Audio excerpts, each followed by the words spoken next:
Good morning. आज का विषय है वैश्वीकरण या भूमंडलीकरण, या जिसे हम अंग्रेजी में कहते हैं ग्लोबलाइजेशन। अर्थात विश्व का जो अलग अलग हिस्से हैं वो एक साथ हैं। अब वो एक साथ किस तरह हैं, तो मुख्य रूप से हम कहते हैं आर्थिक आधार पर या आर्थिक क्रियाओं के आधार के ऊपर जब विश्व का एकीकरण हो तो वह वैश्वीकरण की प्रक्रिया है। अर्थात किसी भी वस्तु का कहीं पर भी उत्पादन हो और हर व्यक्ति की पहुंच में वह उत्पादन आ जाए तो वह वैश्वीकरण के साथ में जुड़ा हुआ है। जैसे आपके पास और हम सबके पास में फ़ोन है। सारे फ़ोन भारत में नहीं बनते, विदेशों में बन रहे हैं, अलग अलग भागों में बन रहे हैं विश्व के, लेकिन उनकी उपलब्धता विश्व के हर कोने में है। तो ये जो स्थिति है यही सामान्य रूप में हम वैश्वीकरण कहकर संबोधित कर सकते हैं। सामान्य शब्द देखें तो वैश्वीकरण क्या है? स्थानीय या क्षेत्रीय वस्तुओं घटनाओं का विश्व स्तर पर रूपांतरण की प्रक्रिया। आजकल जो भी घटनाएं घटित होती हैं वह किसी भी देश में घटित हों, उसका प्रभाव विश्व के दूसरे हिस्सों पर भी पड़ता है और उसी आधार पर दूसरे देश उस पर प्रतिक्रिया देते हैं, तो वह भी वैश्वीकरण की अवधारणा है। पूरे विश्व के लोग मिलकर एक समाज का निर्माण करें, सारे लोग एक साथ सामंजस्य स्थापित करके और मानवतावादी दृष्टिकोण को विकसित करके उस समाज के विकास की बातचीत करते हैं। आर्थिक, तकनीकी, सामाजिक और राजनीतिक ताकतों का एक संयोजन कि हर क्षेत्र में समानता जो है उसको कहीं ना कहीं पर जो ताकतें हैं उनका कहीं ना कहीं तालमेल जो है हर कोने में स्थापित हो सके, ताकि व्यवस्थाएं हमेशा अच्छे से बनी रह सकें। सामाजिक और आर्थिक व्यवस्थाओं के अंतर्राष्ट्रीय ताने बाने से उद्भव स्थिति है। आज की जो अर्थव्यवस्था है वह कैसी है? अंतर्राष्ट्रीय स्तर की अर्थव्यवस्था है। आप सोचें कि केवल आपके यहाँ पर चीज़ उत्पादित हो और आप ही उसको काम में ले लें और विश्व में, तो ऐसी उत्पादन की व्यवस्था अब काम में नहीं है। आजकल अंतर्राष्ट्रीय स्तर के बाजार उपलब्ध हैं। हर व्यक्ति अपनी जो वस्तु का उत्पादन है उसको अंतर्राष्ट्रीय स्तर पर बेचना चाहता है और उसी अंतर्राष्ट्रीय स्तर के ऊपर जो स्थितियां उत्पन्न हुई है उसी से हम कहते हैं आर्थिक स्थितियों के कारण यह वैश्वीकरण की प्रक्रिया अस्तित्व में आई है। भारत में वैश्वीकरण की शुरुआत 1991 के आर्थिक सुधारों के साथ में डॉक्टर पी नरसिम्हा राव हैं, उन्होंने यह शुरुआत की थी। वैश्वीकरण की अगर परिभाषाओं की बात करें तो रोलांड रॉबर्टसन कहते हैं वैश्वीकरण संपूर्ण संसार में चेतना की गहनता का विस्तार है, जानबूझ करके लाई जाने वाली प्रक्रिया है और उसके ऊपर गहराई से विचार करके इस प्रक्रिया को विकसित किया जाता है। योगेंद्र सिंह कहते हैं ऐसी प्रक्रिया जिसने वित्त एवं बैंकिंग, व्यापार एवं राजकोषीय संबंध, जीवन के तरीके और फुर्सत के समय की गतिविधियों को क्रांतिकारी रूप से परिवर्तित किया है। जब से वैश्वीकरण आया है हमारी सारी जो व्यवस्थाएं हैं उनमें बहुत क्रांतिकारी परिवर्तन है। आज आप विश्व के किसी भी कोने में बैठे हों तो आप अपने फाइनेंस की जो गतिविधियां हैं उनको कंट्रोल कर सकते हैं। आप अपने बैंक के अंतर्गत आपके अकाउंट है उसके ट्रांजैक्शंस को कंट्रोल कर सकते हैं। आप अपना जो बिजनेस है उसको कंट्रोल कर सकते हैं।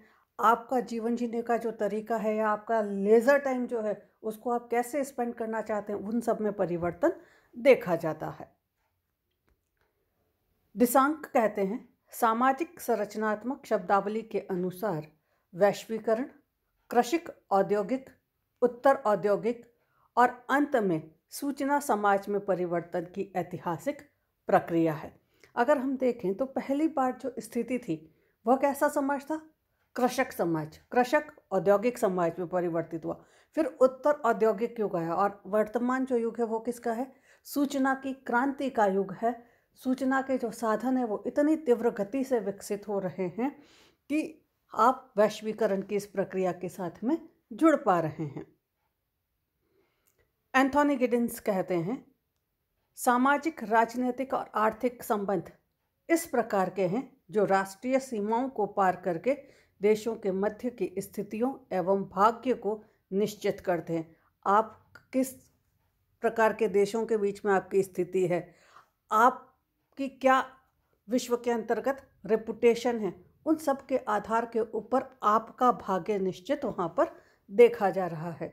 दुनिया की इस बढ़ती हुई अंतर्निर्भरता को ही वैश्वीकरण कहते हैं। वर्तमान की जो अर्थव्यवस्था है, जो कार्य हैं, वह कोई एक देश हम कहें कि अपने आप सारी चीज़ें पूर्ण करे, यह संभव नहीं है। एक दूसरे के ऊपर उनकी जो निर्भरता है, उसी के कारण वैश्वीकरण की प्रक्रिया विकसित हो रही है।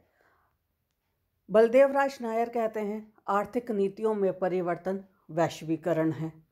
डेविड हेल्ड कहते हैं, अंतः संबंधों का विस्तार करना, उन्हें मजबूत करना और गति प्रदान करने की जो प्रक्रिया है, वह वैश्वीकरण के साथ में जुड़ी हुई देखी जा सकती हैं। अब देखें वैश्वीकरण के लाभ या वैश्वीकरण के गुण, महत्व। सबसे पहली बात हम कहते हैं, वैश्वीकरण के कारण क्या प्रभाव हुआ? नवीन तकनीकों का आगमन हुआ। वैश्वीकरण के द्वारा विदेशी पूंजी के निवेश में वृद्धि हुई और नवीन तकनीकों का आगमन हमारे यहाँ पर देखा, जिससे श्रम की उत्पादकता एवं उत्पाद की किस्म में सुधार हुआ। दूसरी बात कहें, वैश्वीकरण से जीवन स्तर में वृद्धि हुई है, क्योंकि उपभोक्ता को पर्याप्त मात्रा में उत्तम किस्म की वस्तुएं न्यूनतम मूल्य पर मिलना प्रारंभ हुई हैं। तीव्र आर्थिक विकास की बात करें तो वैश्वीकरण से प्रत्येक राष्ट्र को अन्य राष्ट्रों से तकनीकी ज्ञान के आदान प्रदान का अवसर मिला है, जिससे विदेशी पूंजी का विनियोग बढ़ा है। इससे अर्थव्यवस्था का तेजी से विकास हुआ है। विदेश व्यापार में वृद्धि हुई है। आयात और निर्यात पर पहले कई सारे प्रतिबंध लगे हुए होते थे, अब ये अनावश्यक प्रतिबंध जो हैं वह धीरे धीरे समाप्त हुए गए हैं तथा संरक्षण नीति समाप्त हो जाने से विदेशी व्यापार में पर्याप्त वृद्धि हुई है। और भारत के अंतर्गत हम देखें तो भारत का जो विदेशी मुद्रा का भंडार है, उसमें इस कारण बढ़ोतरी भी देखी जा रही है। नेक्स्ट हम कहते हैं स्वस्थ औद्योगिक विकास। वैश्वीकरण से औद्योगिक क्षेत्र में कई शासकीय एवं अंतर्राष्ट्रीय बाधाएं दूर हुई हैं। विदेशी प्रतियोगिता का सामना करने के लिए देशी उद्योग अपने को सक्षम बनाने का प्रयास कर रहे हैं। कार्य करने की जो व्यवस्थाएं हैं उनमें सुधार कर रहे हैं। लोगों को अन्य दूसरी जो सुविधाएं हो सकती है काम के बदले, काम करने के साथ साथ उन सुविधाओं को वहाँ पर विस्तार किया जा रहा है, ताकि व्यक्ति अधिक से अधिक उत्पादन में सहयोग कर सके और उसका जो स्वास्थ्य है वह उत्तम है। आज हम देखते हैं कि कई बड़ी बड़ी जो कंपनियां हैं, उनके जो कॉरपोरेट ऑफिस बने हुए हैं, उनके अंदर जिम की फैसिलिटी है, स्विमिंग पूल्स की फैसिलिटी है और दूसरी बहुत तरह की सुविधाएं वहां पर उन्हें दी जाती है, ताकि व्यक्ति का स्वास्थ्य अच्छा रहे और व्यक्ति काम के ऊपर अधिक ध्यान वहां पर दे सके। वैश्वीकरण के कारण विदेशों में रोजगार के अवसर भी उपलब्ध हुए हैं। एक देश के लोग दूसरे देश में रोजगार प्राप्त करने में सक्षम हो रहे हैं और वहां जाकर के और अपनी आर्थिक स्थिति को भी सुधार रहे हैं। वैश्वीकरण से अंतर्राष्ट्रीय सहयोग में भी वृद्धि हो रही है। जब वैश्वीकरण की प्रक्रिया को अपनाया जाता है तो उससे आर्थिक संबंधों में सुधार होता है, साथ ही राजनीतिक संबंध भी सुधरते हैं, क्योंकि आपके हित जो हैं अब उस देश में जहाँ पर आपके उद्योग लगे हुए हैं या जहाँ आपके लोग जाकर के कार्य कर रहे हैं या दूसरे देश के लोग आपके यहाँ आकर के, ज़्यादातर लोग जिस देश से आए हुए हैं, तो आपके आपसी हित जो हैं वह एक दूसरे के साथ में जुड़ जाते हैं, तो राजनीतिक संबंध भी उसके कारण मजबूत होते हैं, सुधरते हैं। आज इसी कारण वैश्वीकरण की प्रक्रिया के कारण ही भारत के अमेरिका, जर्मनी और अन्य यूरोपीय देशों से संबंधों में लगातार सुधार हो रहा है। तो ये कुछ विशेषताएं हैं जिनको हम देखते हैं। अब हम देखें, हमेशा वैश्वीकरण लाभप्रद नहीं है, कहीं ना कहीं इसके कुछ दोष या हानि है, वह भी हमको देखनी होगी। तो सबसे पहला नुकसान हो रहा है, आर्थिक असंतुलन उत्पन्न हो रहा है। गरीब राष्ट्र अधिक गरीब और अमीर राष्ट्र अधिक संपन्न हो रहे हैं। इस प्रकार देश में भी गरीब और अमीर व्यक्तियों के बीच जो खाई है विषमता है उनके बीच की, वो विषमता दिनों दिन और अधिक बढ़ती जा रही है। जो पैसा है वह कुछ लोगों तक सीमित है और जो गरीब लोग हैं वो और गरीब होते जा रहे हैं। दूसरी बात कह रहे हैं कि इस वैश्वीकरण की प्रक्रिया ने जो देशी उद्योग धंधे थे, अर्थात हमारे कुटीर उद्योग धंधे या भारत के जो अपने उद्योग धंधे थे, उन उद्योग धंधों को धीरे धीरे समाप्त कर दिया है। विदेशी माल की प्रतियोगिता के सामने ये जो देशी उद्योग थे वो धीरे धीरे अपने आप को असहाय महसूस करते लगे। वो उस रेट में उस तरह का सामान अब उपलब्ध नहीं करा पा रहे थे और उनका जो माल था वह बिक नहीं पाता था या उनको घाटे के अंतर्गत उस माल को बेचना पड़ता था। और यही कारण है कि देश के कई उद्योग धंधे बंद हो गए या बंद होने की कतार पर हैं। आज अगर हम भारत की बात करें तो भारत के अंतर्गत बहुत सारे छोटे छोटे काम थे जो व्यक्ति करते थे और जिसके कारण रोजगार का सृजन था। लेकिन जितनी चाइनीज़ कंपनीज भारत के अंतर्गत आई हैं वो सारे छोटे उद्योग काम जो थे वो सब धीरे धीरे समाप्त हो गए और हम बाहर से उन चीज़ों को आयात करने लगे। उससे नुकसान क्या हुआ, हमारे यहाँ की जनता जो रही वह बेरोजगार हो गई, वहाँ पे रोजगार के साधन नहीं रहे, रोजगार के अवसर समाप्त हो गए, गरीबी हो गई और जो चीज़ हमें सस्ते दामों में मिल रही थी हमारे यहाँ काम करने के कारण अब वह वस्तु हमें नहीं मिल रही है। बहुत सारे कूलर देखिए, अगर आप एक कूलर की बात करें हम, तो कूलर के जितने भी कंपोनेंट्स हैं वो आज की तारीख में सब बाहर से आते थे, जबकि उन सब का निर्माण पहले हमारे यहाँ पर हुआ करता था। तो इस प्रकार की जब स्थिति उत्पन्न होती है तो वह समस्याएं उत्पन्न करती हैं। तीसरी बात हम कहते हैं बहुराष्ट्रीय कंपनियों का प्रभुत्व। विश्व के औद्योगिक जगत पर बहुराष्ट्रीय कंपनियां, जिनको हम मल्टीनेशनल कंपनीज कहते हैं, का प्रभुत्व एवं शिकंजा बढ़ता जा रहा है। बड़ी बड़ी कंपनियां स्थानीय उद्योगों को निगलती जा रही है और इस कारण स्थानीय उद्योग या तो बंद हो रहे हैं या इन कंपनियों के अधीन हो जा रहे हैं। जैसे कोको कोला कंपनी ने भारत के थम्स अप और लिम्का के उत्पादन को अपने अधीन कर लिया। भारत का अपना एक ब्रांड था और सबसे बड़ी बात है कि कुछ चीज़ें जो ऐसी हैं जो कि पूर्णतः नुकसानदेह हैं। हमारे यहाँ पर छाछ और लस्सी का ज़माना था, कंपनियाँ बना रही हैं लेकिन उनकी इतनी खपत ना हो करके और इन थम्स अप कोका कोला जैसी जो चीज़ें हैं जो कि हमारे को नुकसान पहुँचा रही है, उनकी बढ़त यहाँ पर बढ़ रही है। नेक्स्ट हम कहें बेरोजगारी में वृद्धि है। वैश्वीकरण के कारण विदेशी माल मुक्त रूप से भारतीय बाजारों में प्रवेश कर गया। परिणाम स्वरूप स्थानीय उद्योग धंधे बंद हो रहे हैं और बेरोजगारी बढ़ रही है। देश में औद्योगिक श्रमिकों की संख्या जो है वह धीरे धीरे घटती जा रही है, क्योंकि अब मशीनीकरण जो है वह आ गया है। सारा काम जो है मशीनों से हो रहा है और धीरे धीरे जो श्रमिक हैं उनकी उन कंपनियों से छटनी कर दी जाती है और उनको हटा दिया जाता है। तो वह एक सर्टेन उम्र पर आकर के उनके पास काम करने को कुछ नहीं होता और बेरोजगारी हो जाती है, गरीबी और अधिक बढ़ती चली जाती है। राष्ट्र प्रेम की भावना है उसको नुकसान पहुंच रहा है।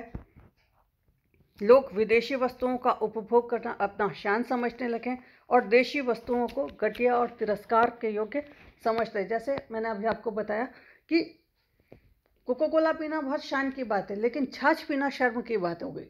जबकि छाछ हमेशा फ़ायदा है, दही हमेशा फ़ायदा है, लस्सी हमारे को फ़ायदा है, लेकिन हमने उनको छोड़ दिया। हम क्या समझ रहे शान, कोको कोला पीने में शान है, जबकि कोको कोला पेस्टिसाइड्स मिला हुआ है उसके अंतर्गत। स्टडीज़ बताती हैं कि दांत खराब कर रहे हैं, आपके बॉडी को नुकसान पहुंचा रहा है। लेकिन शान की बात यह है कि साहब कोको कोला पी रहे हैं हम और छाछ पीना शर्मनाक माना गया, तो हम उस स्थिति पे नहीं हैं। आज आप देखिए हम बाहर से ला करके ओट्स वो खा रहे हैं। हमारे यहाँ पे मोटा धान, ओट्स क्या है, बेसिकली एक मोटा धान है। हमारे यहाँ ऑलरेडी मोटा धान मिलता है और हम उसको खाते हैं। लेकिन साहब बाजरे की रोटी खाने में शर्म आने लग गई, लेकिन ओट्स खाना हम शान समझ रहे हैं। तो ये जो स्थिति है वह जो है वह नुकसान हमारे ही लोगों को पहुंचा रही है। अंतर्राष्ट्रीय संस्थाएं हैं उनका जो दबाव है वह बढ़ता जा रहा है। अंतर्राष्ट्रीय मुद्रा कोष, विश्व, गेट आदि अंतर्राष्ट्रीय संस्थाओं के दबाव में सरकारें काम करती है। स्थानीय हितों की अवहेलना करके सरकार को इनकी शर्तें कई बार माननी पड़ती है। भारत जैसे राष्ट्र को अपनी आर्थिक, वाणिज्यिक एवं वित्तीय नीतियां इन संस्थाओं के निर्देशों के अनुसार कई बार बनानी पड़ती है, जिसके कारण समस्याएं उत्पन्न होती हैं।